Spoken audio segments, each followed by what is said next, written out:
Meus irmãos e amigos, esta é a lição número 14 do estudo da Epístola do Apóstolo Tiago e, terminado que foi o capítulo 2, vamos entrar então no capítulo 3 e vamos passar a um novo tema, que é o tema da utilização da nossa língua, da nossa fala, da nossa capacidade de expressão que nos distingue enquanto seres humanos de outros mamíferos, digamos assim, pela complexidade,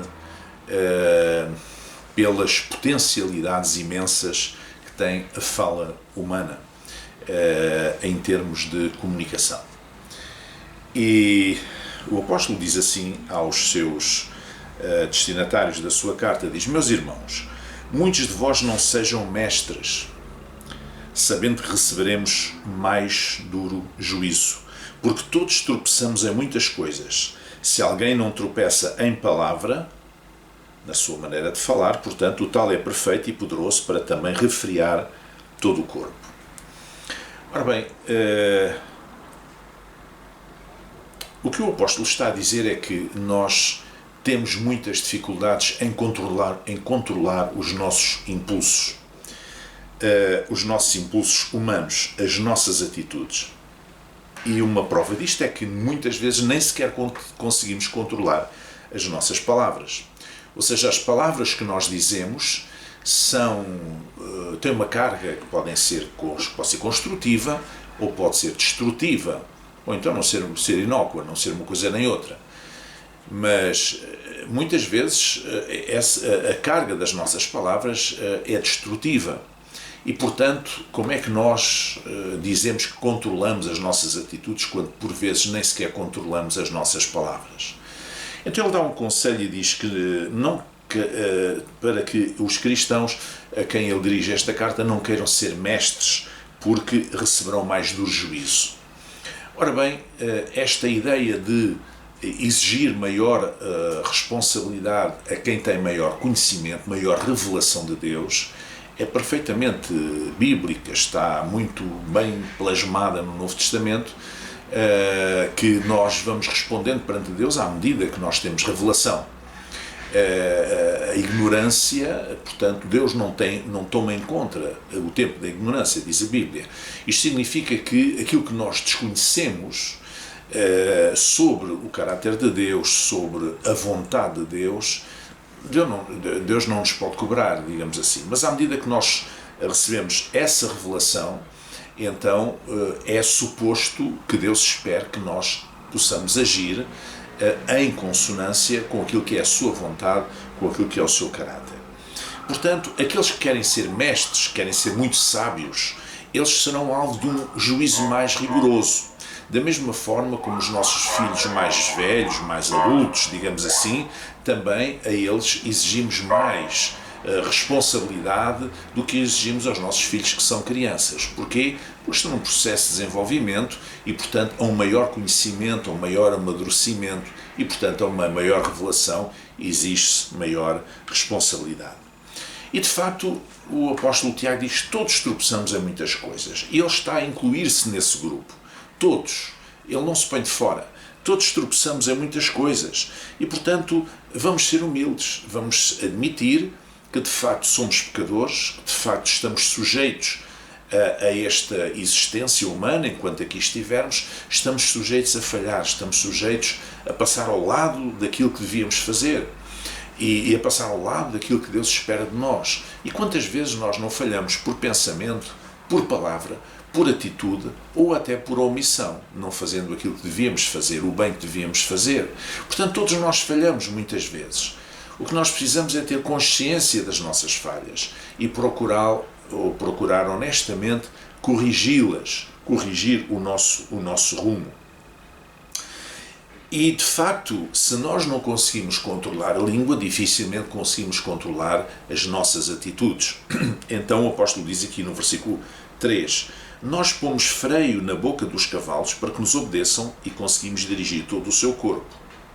Portanto, há aqui agora uma série de comparações entre a língua e o corpo, digamos assim. Portanto, no caso dos cavalos, nós pomos freios, os freios estão na sua boca e, portanto, ao frear a boca, o cavalo freará também, travará, digamos, a sua marcha. Portanto, a marcha do nosso corpo pode ser estimulada ou travada pelas nossas palavras, pela nossa forma de falar, pela nossa maneira de falar. Depois do cavalo vem outra imagem, a imagem do navio. Vede também as naus que, sendo tão grandes e levadas de impetuosos ventos, se viram com um bem pequeno leme para onde quer a vontade daquele que as governa. E portanto há aqui uma comparação, um contraste entre a nau que é grande e o leme que é pequeno. E portanto, apesar da nau ser grande e o leme ser tão pequeno, o leme tem a competência, tem a capacidade de fazer que a nau possa virar para a direita ou para a esquerda conforme a sua ação. Da mesma maneira, a nossa língua também pode controlar o nosso corpo, como o leme controla o navio. E ele conclui, aqui no versículo 5, assim também a língua é um pequeno membro e gloria-se muitas coisas. Vede quão grande bosque um pequeno fogo incendeia. Mais uma metáfora, mais uma comparação, mais uma imagem com um pequeno fogo e que pode incendiar um grande bosque. E nós aqui em Portugal e nos países do sul da Europa e um pouco por todo o mundo, no verão nós temos sempre este exemplo triste, não é? De que por vezes um descuido, alguém que andava a trabalhar com uma máquina no campo, alguém que fez uma queimada, alguém que fez um piquenique, enfim, um barbecue, digamos que descontrolou-se com o vento, com outra coisa qualquer, descontrolou-se e pegou, incendiou uma grande extensão de terreno. Então, versículo 6, a língua também é como um fogo. Portanto, como um mundo de iniquidade. Está a falar do sentido, o potencial negativo que a língua tem, que as nossas palavras têm, o potencial de destruição que está nas nossas palavras. A língua também é um fogo, como um mundo de iniquidade. A língua está posta entre os nossos membros e contamina todo o corpo, inflama o curso da natureza e é inflamada pelo inferno. Eu creio que o apóstolo Tiago está-se a referir, mais uma vez o digo, ao escrever a cristãos vindos do judaísmo, está-se a referir àquelas pessoas que não tinham interiorizado ainda que não é tão importante apenas aquilo que se faz, mas aquilo que se é, sobretudo. E se o judaísmo é uma religião do fazer, o cristianismo é uma religião do ser, essencialmente. O cristianismo bíblico é uma religião do ser. O que é importante é aquilo que nós somos, não é tanto aquilo que nós fazemos, porque nós podemos fazer muita coisa para que os outros vejam, para ser vistos, e no entanto o nosso coração permanecer em trevas. E portanto, é verdade, também podemos enganar as pessoas com as nossas palavras, da mesma maneira como podemos enganar as pessoas com os nossos atos, quando isso não corresponde a uma verdadeira motivação, um verdadeiro sentimento de beneficência, de fazer o bem. Mas a verdade é que a língua tem as palavras têm esta capacidade criativa tão poderosa, para o bem e para o mal. Com palavras nós podemos elogiar uma pessoa e fazer-lhe um bem tremendo. Com palavras corretas, adequadas, nós podemos abençoar alguém que está triste, levantá-lo, trazer-lhe esperança, trazer-lhe uma perspectiva de futuro, trazer-lhe ânimo, devolver-lhe a alegria. Mas também podemos fazer exatamente o mesmo com as palavras. Exatamente o seu contrário. Podemos lançar uma pessoa no chão, podemos amaldiçoá-la, podemos destruir-lhe a sua alegria, podemos fazer exatamente o contrário. E, portanto, as palavras são uma arma, a capacidade da fala humana é uma arma poderosíssima que nós precisamos de aprender a controlar. E eu creio que Tiago está a falar a pessoas que, por vezes, se esqueciam da importância das palavras, do poder que existe nas nossas palavras, poder destrutivo e poder criativo, digamos assim, poder positivo e poder negativo. E estas pessoas, por vezes, falavam pensando que as suas palavras não tinham consequências, pensando aquilo que o povo diz e mal, que palavras levas o vento, depende das palavras. Há palavras que o vento não leva, há palavras que ficam mesmo ali, há palavras que são pedras, há palavras que são pesadas, há palavras que são inamovíveis, que não saem da consciência, que não saem da mente, que não saem do coração de uma pessoa. E, portanto, esta capacidade, por isso é que diz que ela é inflamada, a língua é inflamada pelo inferno.